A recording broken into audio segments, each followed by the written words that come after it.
Oke, sudah dimulai ya. Sip. Assalamualaikum warahmatullahi wabarakatuh. Selamat pagi. Salam sejahtera untuk kita semuanya. Baik, para mahasiswa Fakultas Psikologi, khususnya yang mengikuti mata kuliah Psikologi Lintas Budaya.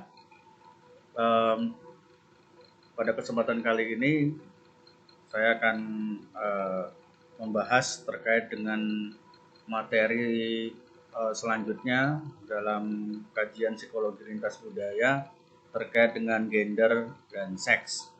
Gitu. Ini masalah yang cukup unik dan hangat dibahas dalam psikologi lintas budaya, dan ketika berbicara mengenai masalah seks, jangan kemudian pikiran Anda ngeres gitu bagi teman-teman semua ya, karena ini sekali lagi ini sangat tidak membahas tentang sesuatu yang vulgar, tetapi sesuatu yang educate and ilmiah begitu. Oke, teman-teman, kurang lebih sekitar 50 tahunan yang lalu, orang-orang di Eropa, di Barat, itu termasuk para peneliti psikologi, itu masih berpandangan bahwa psikologi laki-laki dan perempuan sama saja.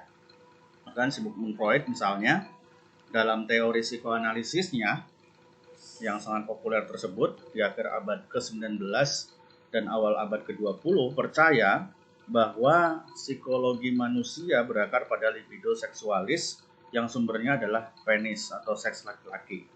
Yang mohon maaf ya, ini tidak sama sekali kemudian saya permisi dulu kalau ngomong soal ini. Karena memang itu kajian yang dibahas oleh Sigmund Freud. Jadi pada anak laki-laki, kata Freud ya, pada anak laki-laki terjadi apa yang disebut castration complex, yaitu rasa takut bahwa penisnya mau dipotong atau dikastrasi oleh ayahnya. Sedangkan pada anak perempuan yang tidak punya penis terjadi apa yang disebut dengan penis envy, ya, yaitu hasrat untuk mempunyai penis seperti ayahnya. Nah, seperti itu. Jadi pemahaman Sigmund Freud itu sampai sekarang bahkan masih diyakini oleh sebagian besar ya, tentang castration kompleks dan tentang penis envy seperti itu. Dan castration kompleks dan penis envy ini menjadi bagian sistem pembentuk kepribadian dalam diri seseorang seperti itu. Dan hal yang dipercaya bertahun-tahun lamanya. Oke. Sebelum kita berlanjut ke selanjutnya, gitu, itu ada hal yang perlu Anda ketahui bahwasanya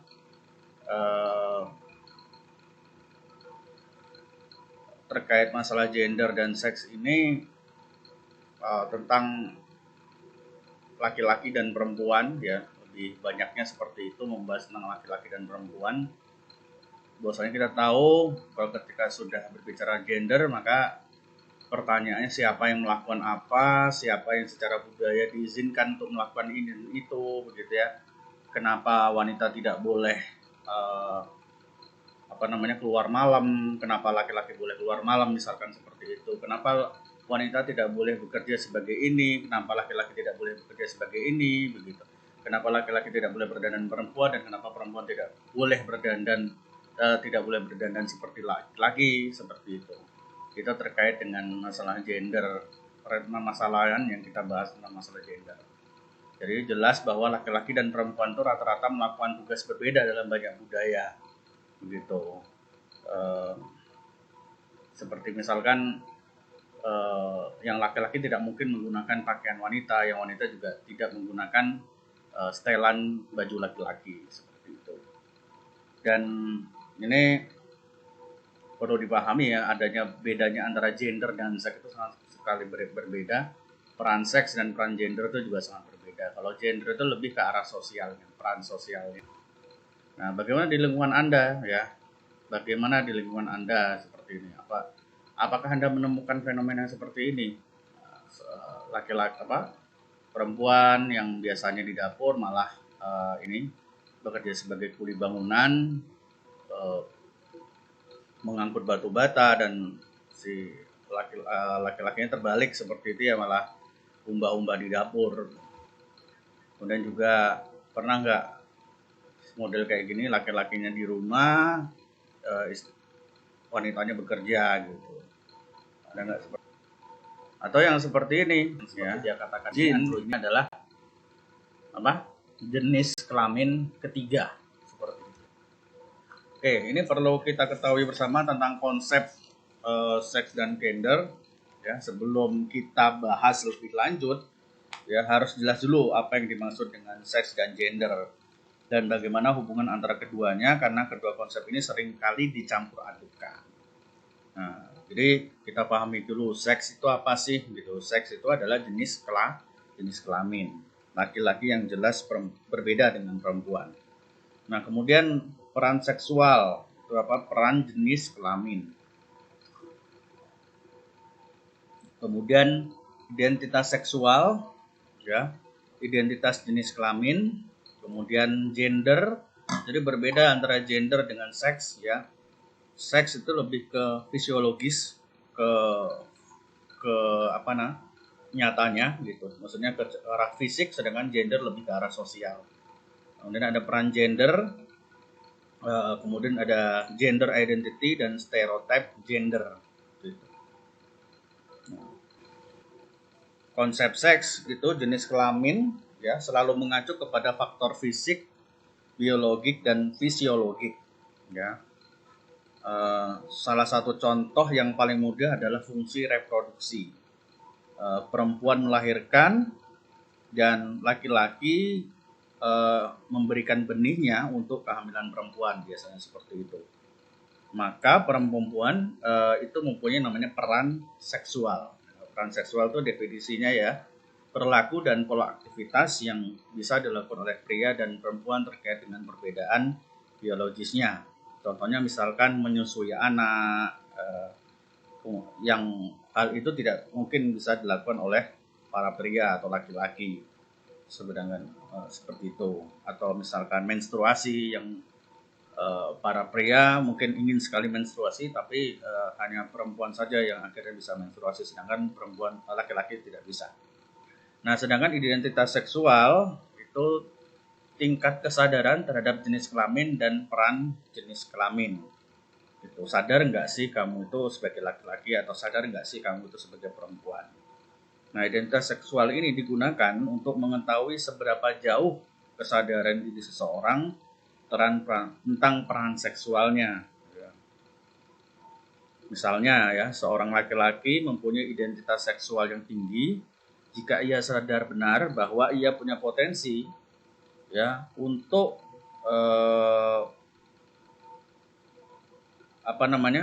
melakukan aktivitasnya sebagai laki-laki dan mengetahui perilaku apa yang pantas dilakukan oleh seorang laki-laki dan tidak pantas dilakukan oleh sebagai seorang laki-laki. Gitu. Nah, sebaliknya gender mengacu pada perilaku atau pola aktivitas yang dianggap layak bagi seorang perempuan atau laki-laki menurut masyarakat atau budaya. Nah, perilaku atau pola aktivitas ini ya teman-teman bisa atau mungkin juga tidak terkait dengan seks ataupun peran seksual. Misalkan sudah jadi kepercayaan umum bahwa laki-laki lebih agresif dan kurang emosional ketimbang perempuan. Sebaliknya, perempuan lebih emosional, suka menangis, tetapi lembut dan penuh perhatian. Dari gender ini kemudian timbul pula peran gender. Ya, ada peran gender, yaitu sampai di mana seseorang mengadopsi perilaku yang khusus atau yang spesifik digariskan oleh kebudayaan. Misalkan sampai di mana seorang perempuan mengambil peran mengasuh dan mendidik anak, dan seorang laki-laki mencari nafkah untuk keluarganya, seperti itu. Nah, selain itu terjadi namanya ya, yaitu seberapa jauh orang menerima dan mengakui peran gendernya dan siap untuk melaksanakannya. Nah, seperti itu ya. Akhirnya ada yang kita kenal stereotype gender. yaitu ciri-ciri psikologik atau perilaku yang secara khusus diasosiasikan dengan laki-laki atau perempuan. Nah, contoh seperti guru taman kanak-kanak itu biasanya pekerjaan untuk perempuan. Nah, sedangkan pilot itu adalah pekerjaan ya untuk laki-laki. Nah, itu stereotip. Jadi stereotip itu tidak selalu sesuai dengan kenyataan. Buktinya misalkan Kak Seto jadi psikolog atau bahkan pernah jadi guru TK yang notabene itu pekerjaan perempuan, tapi itu dikerjakan oleh Kak Seto, dan Kak Seto itu laki-laki gitu. Bahkan sudah berkeluarga gitu, bukan bencong ya seperti itu, laki-laki, bahkan beliau adalah senior begitu. Nah, bahkan sekarang banyak perempuan yang kemudian itu stereotip. Ya, stereotip itu sesuatu ya, biasanya kalau supir bis itu kan harusnya laki-laki, itu stereotip. Karena nggak selalu supir bis itu laki-laki seperti itu. Kan sekarang sudah ada kesetaraan gender. Bagi orang-orang yang kemudian terlalu stereotip mungkin bingung, heran gitu. Kenapa kok si ibu-ibu ini kemudian memilih pekerjaan laki-laki gitu. Padahal tidak harus melulu seperti itu. Bagi orang yang terlalu kaku, tidak open minded gitu ya, tertutup gitu, akan menganggap bahwasanya ini tidak layak dikerjakan oleh perempuan begitu. Tetapi bagi para kaum feminis gitu yang menyuarakan penyetaraan gender, hal itu tentu sangat lumrah dan harusnya terjadi seperti itu. Karena juga tidak bukan suatu pelanggaran hukum juga kan gitu. Misalkan ada tukang becak ternyata ibu-ibu, tapi kadang-kadang kita berempati juga gitu ya, kok ya Allah kasihan banget gitu ya, ibu-ibu kan lemah gitu kan. Kadang-kadang orang stereotipnya adalah nggak tegang lihat ada tukang becak ibu-ibu karena kemudian menstereotipkan oh wanita itu lemah gitu, padahal tidak juga, banyak wanita yang lebih kuat daripada laki-laki gitu.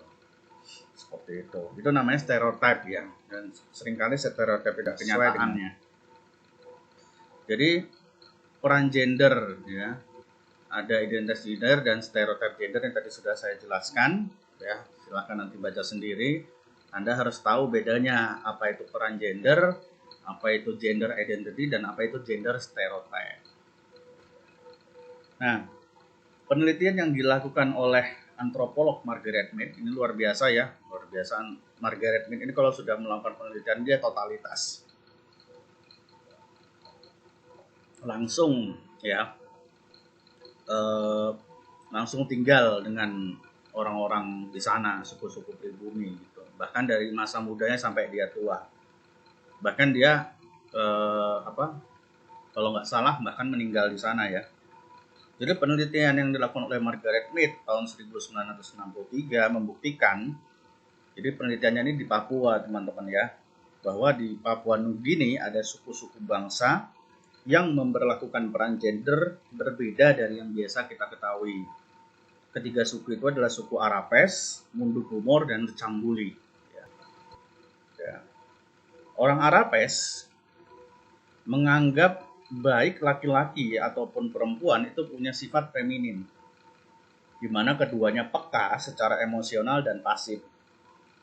Baik ibu ataupun ayah sama-sama mengasuh anak. Seperti itu kalau di Arapes. Sebaliknya orang Mundugumor menganggap laki-laki dan perempuan sama-sama maskulin, agresif, dan suka berperang.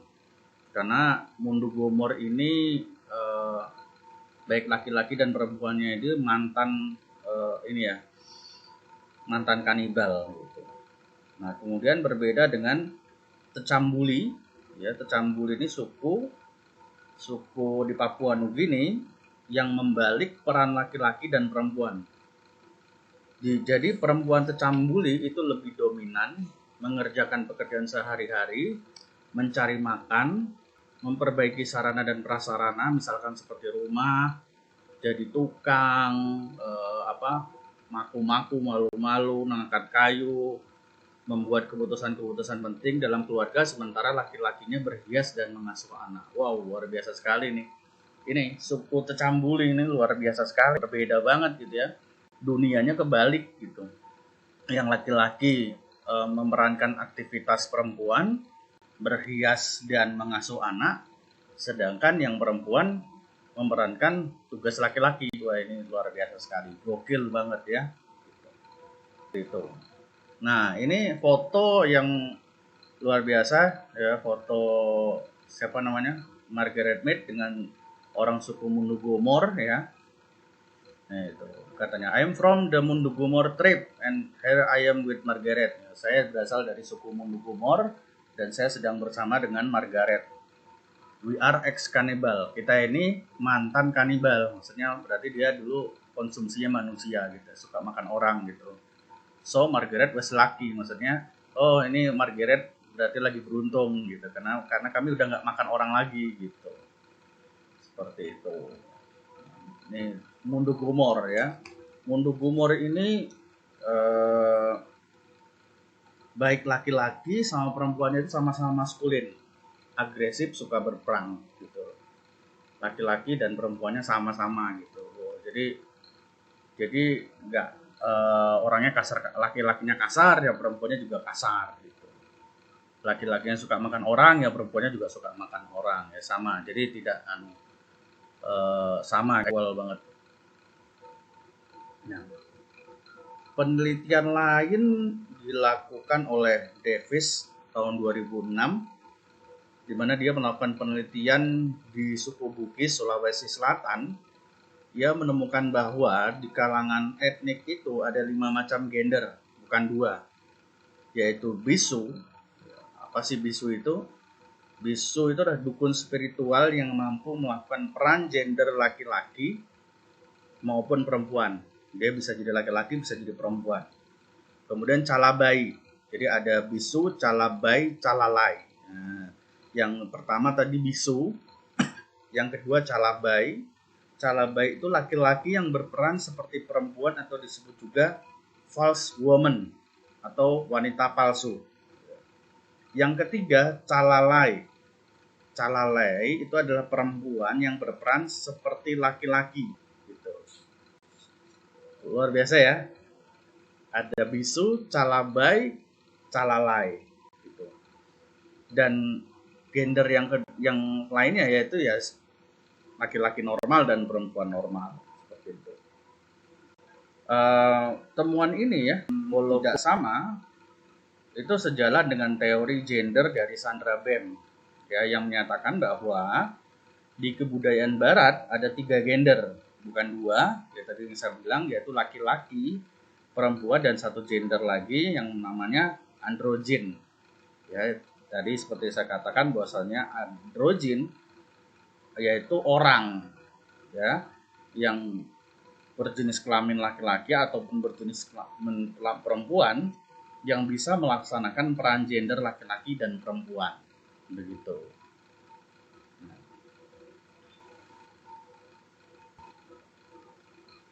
Nah, selanjutnya menurut Sandra Bem juga gitu, sikap dan perilaku kita didasari pada skema gender. Skema gender ini didefinisikan sebagai jaringan kognitif yang terdiri dari asumsi-asumsi tentang kepribadian dan kualitas moral dari laki-laki dan perempuan. Karenanya, 2 jenis gender lainnya yang mirip calalai atau calabai di negara-negara Barat dianggap sebagai hal yang tidak normal. Kalau di Barat itu tidak normal.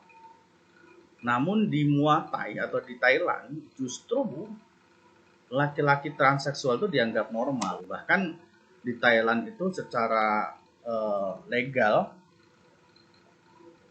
bahkan ada undang-undangnya.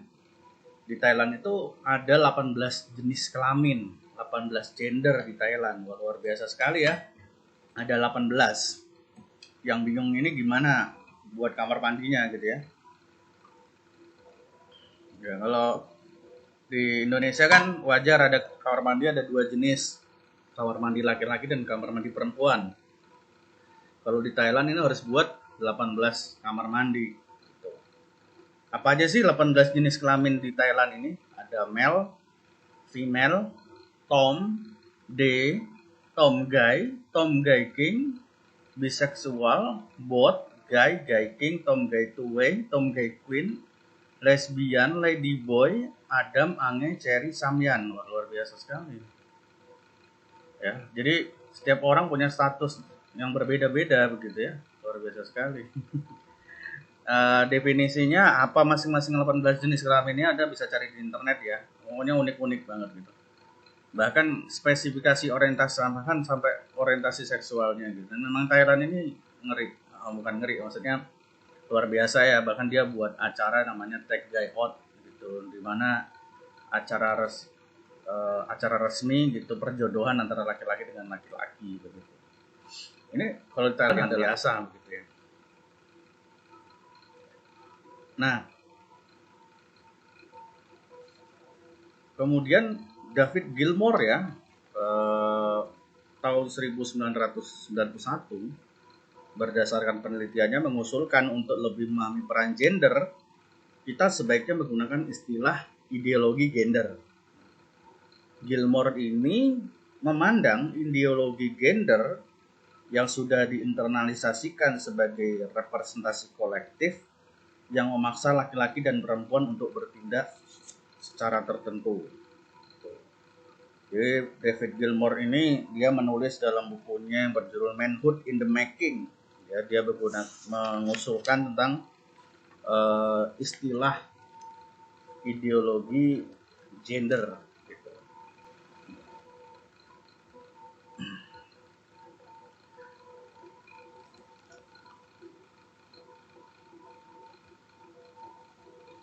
Nah, menurut Gilmour bahwasanya ada hubungan ya antara seks dan gender antar budaya,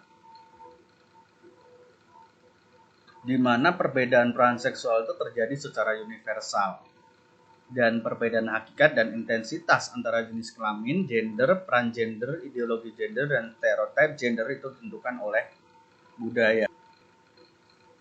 Kemudian dilanjutkan penelitian yang dilakukan oleh Georges tahun 2006 di mana dia meneliti sekitar di 30 negara itu mengungkapkan bahwa perempuan melakukan sebagian terbesar pekerjaan rumah.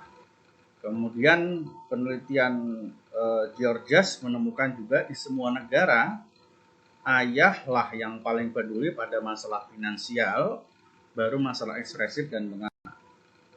Kemudian dia juga menemukan di semua negara di kalangan masyarakat bawah, ibu paling peduli pada pengasuhan anak. Seperti itu.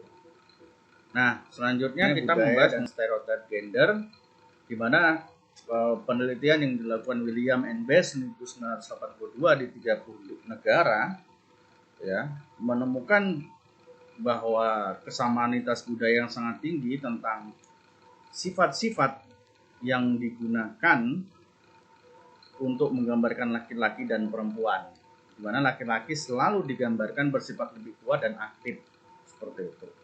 Nah, kita kan sering beranggapan nih ya, bahwa laki-laki itu mempunyai sifat-sifat tertentu yang berbeda dari perempuan. Laki-laki dianggap tidak emosional, mandiri, kuat, independen, kemudian apalagi ya, ya macam-macam lah seperti itu. Sedangkan perempuan itu dianggap lemah, penuh kasih sayang, emosional, dependen dan lain sebagainya. Nah, anggapan seperti itu adalah stereotip. Nah, stereotip ini dianggap berlaku untuk siapa saja hanya karena ia seorang laki-laki atau hanya karena ia seorang perempuan. Padahal cukup banyak laki-laki atau perempuan yang tidak seperti digambarkan oleh stereotip tersebut. Nah, penelitian William Bess ini dilakukan kepada partisipan dari Jepang, Afrika Selatan, Italia, dan Peru, di mana dia menemukan bahwasanya partisipan dari Jepang dan Afrika Selatan lebih menyukai sifat laki-laki, sedangkan Italia dan Peru lebih menyukai sifat perempuan. Nah, kemudian dia menemukan juga bahwa dari daftar 100 sifat lintas budaya, sifat yang diasosiasikan dengan laki-laki itu seperti acuh tak acuh, agresif, aktif, angkuh, arogan, malas, percaya diri, suka berpetualang, gelisah, humoris, dan lain sebagainya.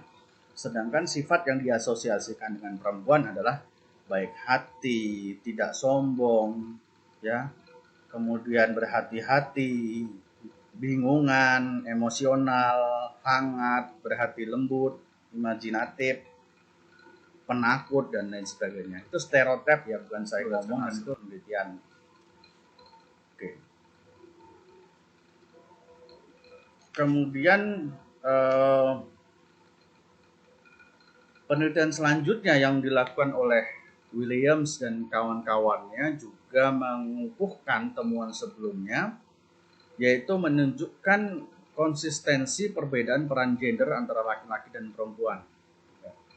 Yaitu laki-laki selalu dipandang sebagai makhluk yang aktif, kuat, dan penyelesai masalah, seperti yang digambarkan dalam mitos Amerika seperti Superman, Spider-Man, Iron Man. Sedangkan perempuan adalah makhluk yang lemah, pasif, dan perlu dilindungi seperti Lois Lane yang jadi pacarnya Superman, kemudian MG ya yang jadi pacarnya Spider-Man, dan kemudian Pepper Potts yang jadi istrinya Iron Man. Nah, penelitian lanjutan dari William dan kawan-kawannya, dia menggunakan daftar kata sifat atau adjective checklist ACL. Responden diminta menyatakan sifat-sifat mana yang merupakan sifat pria dan mana yang perempuan. Di mana laki-laki biasanya digambarkan sebagai orang yang aktif, kuat, kritis, dan dewasa dengan kebutuhan untuk dominan, otonomi, agresi, pamer, prestasi, dan mampu bertahan lama. Seperti itu. Dan kemudian penelitian lintas budaya tentang gender, perempuan dipandang sebagai pasif, lemah, mengasuh dan menyesuaikan dengan merendah, menghargai, mengasihi, afiliasi, dan heteroseksualitas. Kemudian peneliti-peneliti ini menduga bahwa temuan mereka mendukung adanya psychological universal yang terkait dengan stereotip gender. Nah, penelitian lanjutan yang dilakukan oleh William dan rekan-rekannya menunjukkan bahwa stereotip gender di seluruh dunia adalah stabil. Ini stereotip ya, bukan faktanya, tapi stereotip sesuatu yang dipandang orang-orang. Jadi kebanyakan orang memandang bahwasanya laki-laki itu aktif, kuat, kritis, cermat, ekstrovert, dan terbuka. Sedangkan perempuan dipandang sebagai pasif, lemah, mengasuh, menyesuaikan diri, setuju, dan neurotik.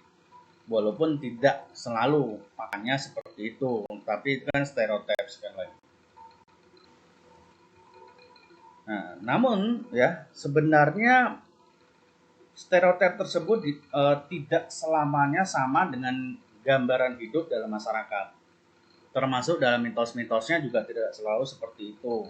Ya. Dalam mitos American Heroes, ya kita kenal tokoh-tokoh pahlawan perempuan seperti Superwoman, Wonder Woman, dan dalam kisah Mahabharata yang dikenal dari India sampai Pulau Bali, tipe perempuan digambarkan dalam sosok dua istri Arjuna, yaitu Subhadra dan Sri Kandi, di mana Subhadra dan Sri Kandi ini memiliki karakteristik yang berbeda, di mana Subhadra ini orangnya feminin, lembut, dan memiliki tutur kata yang halus serta lemah gemulai, sedangkan Sri Kandi ya punya karakter yang maskulin, prajurit, dan tipe perempuan yang mahir dalam berperang.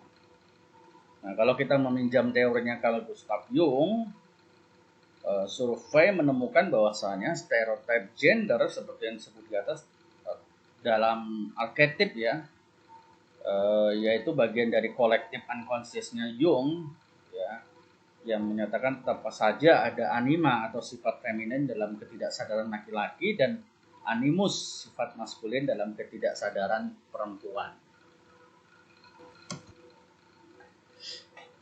Nah, terkait kalau di Indonesia kita kenal ini ya, dulu namanya ada Tesi. Tesi itu biasanya suka berperan sebagai bencong. Tesi itu aslinya namanya Kabul Basuki. Dia ini aslinya tentara ya, anggota marinir, veteran Trikora pembebasan Irian Barat. Wah, luar biasa gagah sekali. Nah, cuma kemudian dia gabung sama Sri Mulat. Ya. Sri Mulat ini sebuah grup komedi yang sampai sekarang masih terkenal, yang ada siapa namanya, yang lucu-lucu lah orangnya ya. Nah, Tesi ini ketika berperan di Sri Mulat itu selalu menjadi perempuan atau bencong. Gitu. Tapi kemudian sampai dia ditegur sama KPI. Nah, KPI ini Komisi Penyiaran Indonesia yang suka negur-negur kalau ada yang salah-salah ya. KPI ini menegur Tesi dan melarang artis-artis laki-laki berlagak dan berbusana seperti perempuan di panggung. Jadi dilarang jadi banci. Nah, mulai saat itu sosok Tesi ini nggak pernah lagi muncul di layar televisi ya. Padahal Tesi ini lucu kalau jadi perempuan. Nah, anehnya setelah larangan dari KPI itu, peran jadi banci di televisi ataupun di layar lebar itu terus makin marak aja gitu. Kita kenal ada Didi Petet yang berperan sebagai Emon di Catatan Si Boy. Ini film klasik jadul ya, yang dia cukup membuat namanya jadi booming saat itu, almarhum Didi Petet. Kemudian ada lagi almarhum Olga Saputra ya, yang walaupun Olga ini dia jarang berbusana pakai perempuan, tapi perilakunya sangat keperempuan-perempuanan gitu. Kalau peran gendernya apa ini Olga Saputra? Ya, teman-teman sekalian, ini kenapa sih saya cerita ini? Di sini kita tahu bahwasanya apa yang dilakukan oleh KPI terhadap Tesi dan yang lainnya itu pada hakikatnya mewakili ideologi peran gender dari sebagian masyarakat. Nah, sebagai ideologi ini diperjuangkan seperti halnya ideologi politik melalui semua peranata sosial yang memungkinkan, termasuk jalur birokrasi dan politik. Di KPI ini merasa wajib menjalankan perannya sebagai corong masyarakat untuk menegakkan penilaian mana yang baik dan mana yang tidak baik dilakukan oleh laki-laki dan perempuan di depan umum. Jadi kurang lebih sama fungsinya dengan Undang-Undang Nomor 44 tentang pornografi, yang isinya antara lain mengatur busana perempuan yang pantas dan tidak pantas. Nah, kedua upaya ideologi peran gender itu ditolak oleh masyarakat yang tidak menyetujuinya. Stasiun-stasiun televisi yang mereka masih menggunakan Olga Saputra ini kadang-kadang masih make, yang kebanji-banjian tuh masih dipakai. Kalau sekarang bukan Olganya udah nggak ada, sekarang siapa? Anwar ya. Ya. Nah, kenapa? Karena memang orang-orang seperti ini mesin uang gitu buat televisi. Itu terus saja dimanfaatkan.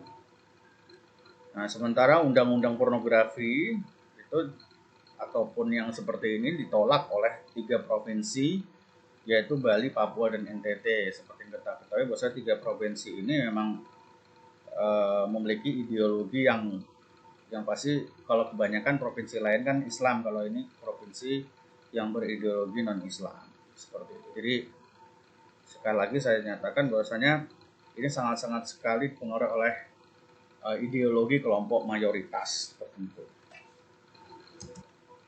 Nah, masih di budaya ideologi peran gender dan konsep diri, penelitian William N. Bess 1990 di 14 negara membuktikan bahwa negara-negara itu tidak sama ketika menyangkut ideologi peran gender. Jadi seperti itu. Ideologi peran gender yang dianut Indonesia tadi seperti itu. Apa-apa dikit dilarang gitu kan, kemudian termasuk berperan sebagai banci dilarang. Nah, tetapi negara-negara seperti Belanda, Jerman, dan Finlandia itu sangat egalitarian, di mana egalitarian itu semua serba boleh. Perempuan dan laki-laki setara, bioskop-bioskop menayangkan film-film yang vulgar. Berbeda dengan negara Nigeria, Pakistan, dan India, yaitu negara yang sangat tradisional, yang masih kuat memegang agama sebagai rujukan nilai-nilai, bersikap jauh lebih tradisional, serba tidak boleh, dan termasuk harus menjaga kesucian perempuan sebelum nikah. Dan Indonesia tentunya segolongan dengan tiga negara non-Eropa ini, yaitu seperti Nigeria, Pakistan, dan India.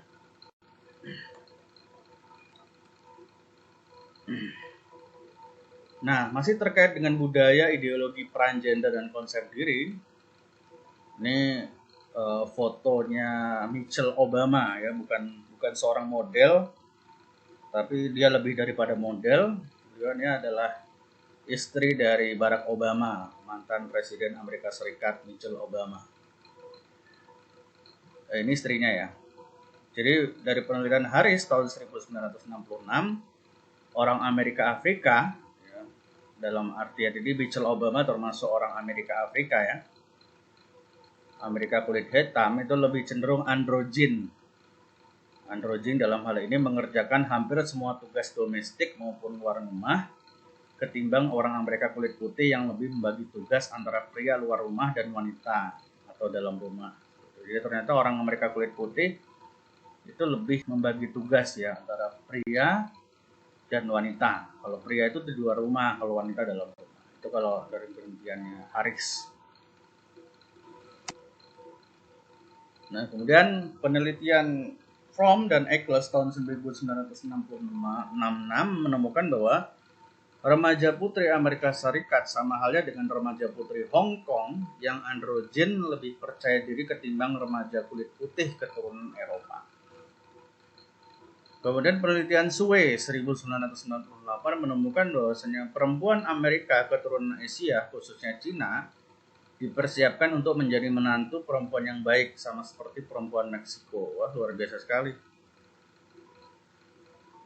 Ya, makanya cari orang Cina ya, karena dia bisa jadi menantu perempuan yang baik buat. Oke, kita lanjut ke Bapak ini ya, Profesor penelitian yang dilakukan oleh penelitian Tigers ya. Hofstede ini merupakan profesor dari Belanda, di mana dalam penelitiannya sekitar tahun 1983 Hofstede mewawancarai karyawan-karyawan dari suatu perusahaan multinasional di negaranya masing-masing. Salah satu hasilnya adalah dia membagi negara-negara yang ditelitinya dalam dua jenis, yaitu negara-negara yang berbudaya maskulin dan negara-negara yang berbudaya feminin. Ya. Negara-negara yang berbudaya maskulin dan feminin, ya, dia menemukan dua budaya ini ya. Jadi ini berbeda jadi berbeda dengan maskulin dengan artian laki-laki, maskulin laki-laki atau feminin perempuan, berbeda. Ini beda lagi ya. Definisi masculinity menurut Hofstede ini. Dia menyatakan bahwa negara-negara yang berbudaya maskulin dan feminin berbeda dalam pandangannya terhadap seksualitas dan sikap terhadap agama serta ketaatan terhadap kepercayaan agama tentang laki-laki dan perempuan.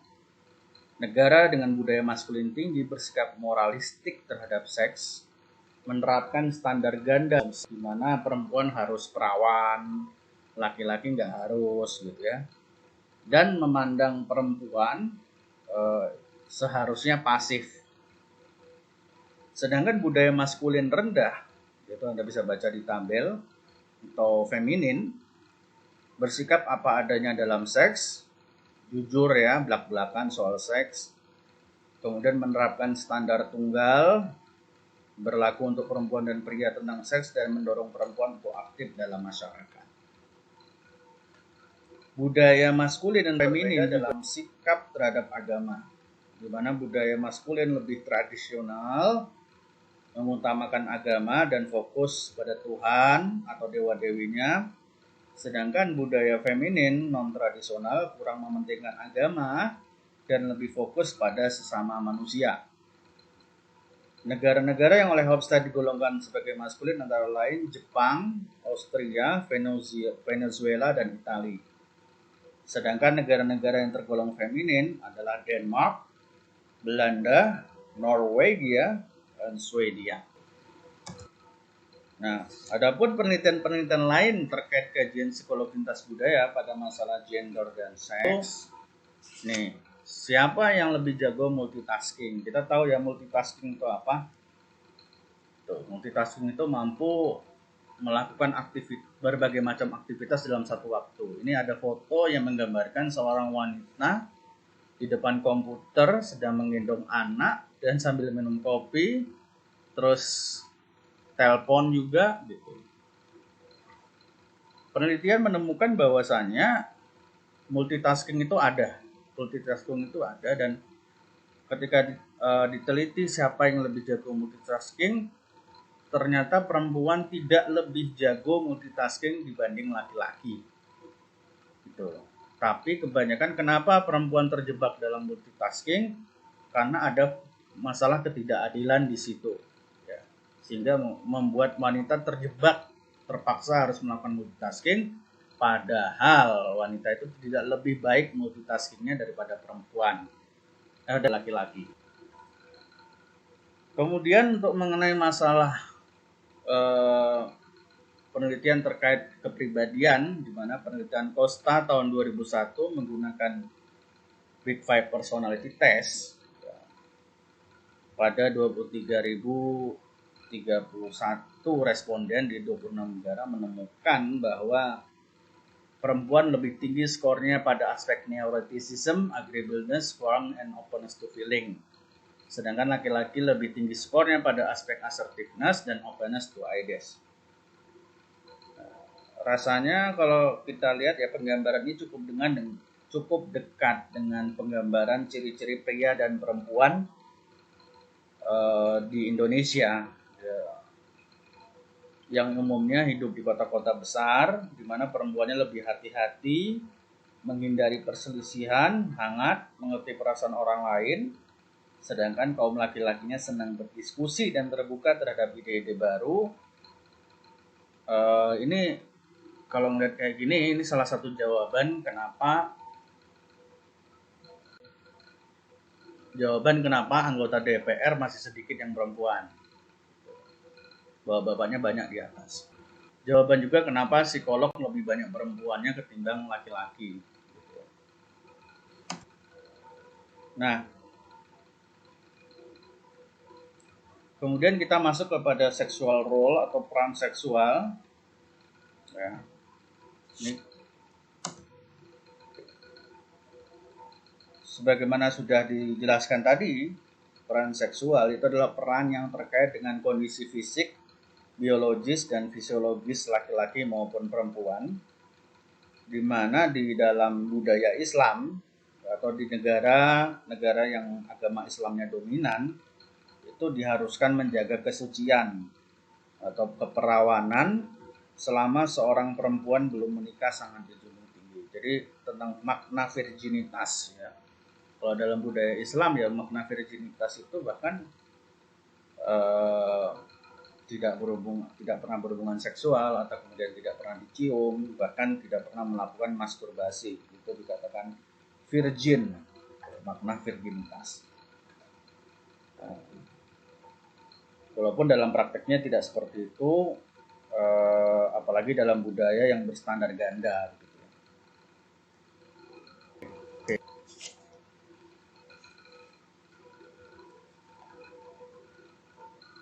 Berbeda sekali ya dengan budaya Barat, ya, di mana budaya Barat lebih egalitarian, lebih bebas, tidak dipermasalahkan apakah seorang laki-laki atau perempuan sudah pernah melakukan hubungan intim sebelum pernikahan. Bahkan banyak sekali yang tanpa pernikahan hidup serumah, ya. Seperti yang terjadi pada Angelina Jolie dan Brad Pitt. Ya, beliau adalah dua selebriti Amerika. Mereka baru merencanakan menikah setelah berkumpul di luar nikah ya, atau kumpul kebo. Kemudian terkait juga di masyarakat tradisional homoseksualitas masih dianggap sakit.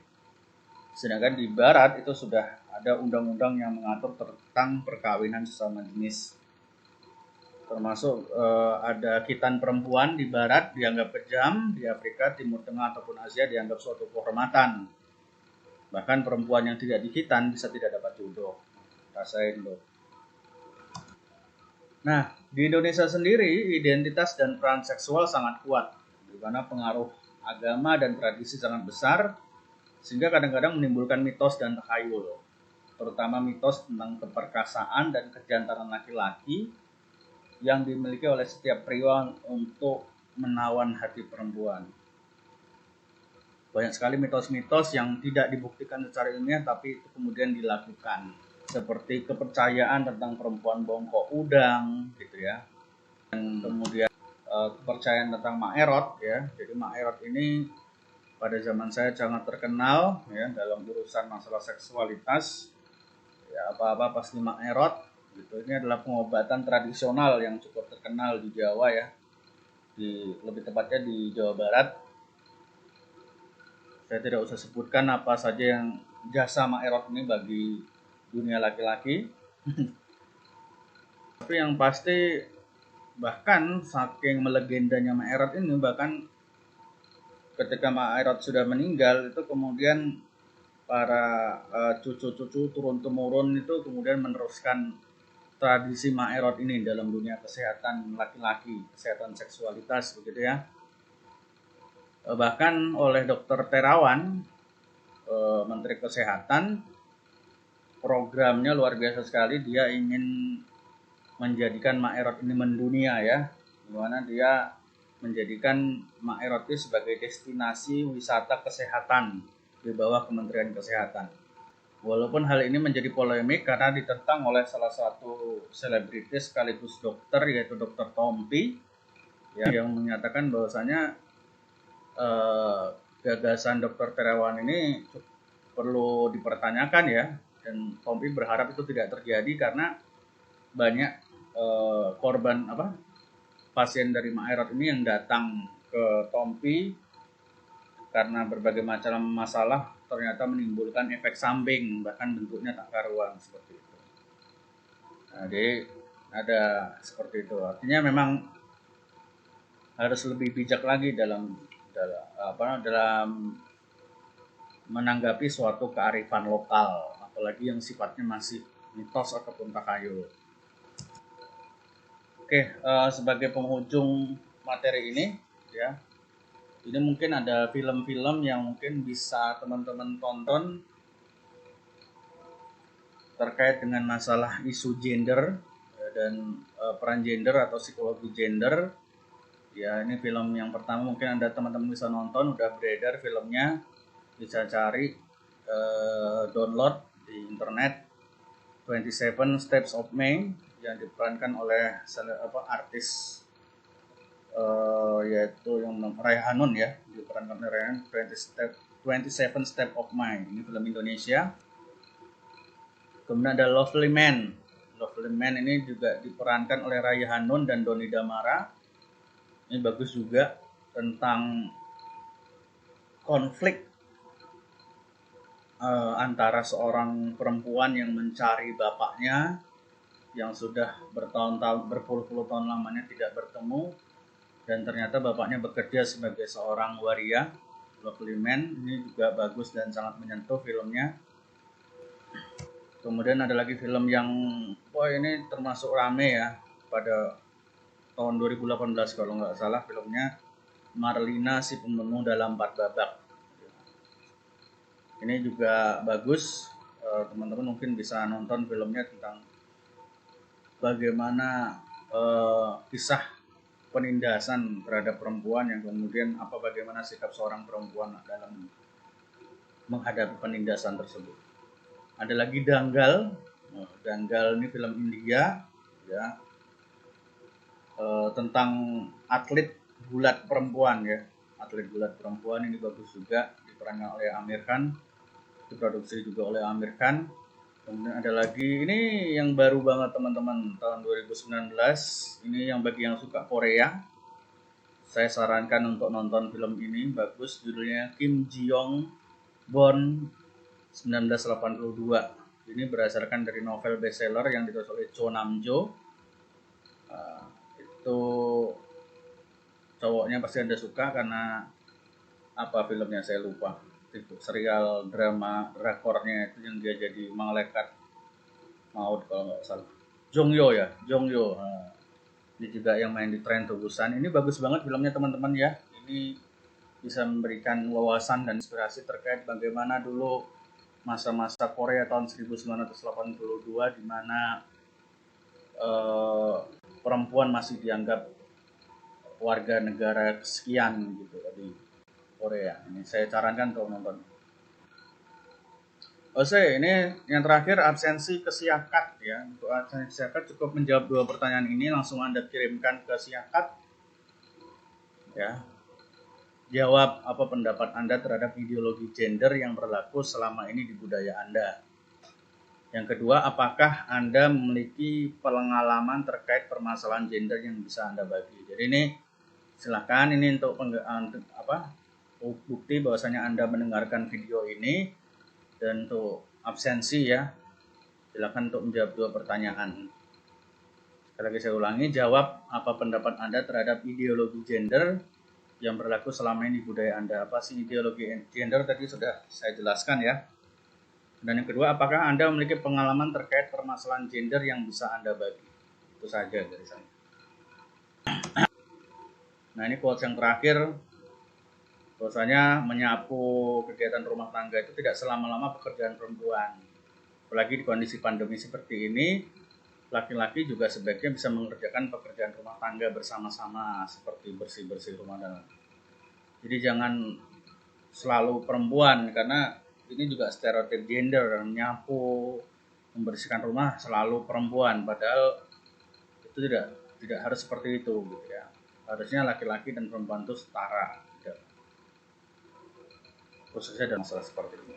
Oke, itu saya teman-teman dari materi terkait gender dan seks ya dalam perspektif psikologi lintas budaya. Semoga bisa menambah wawasan dan bermanfaat buat teman-teman semuanya.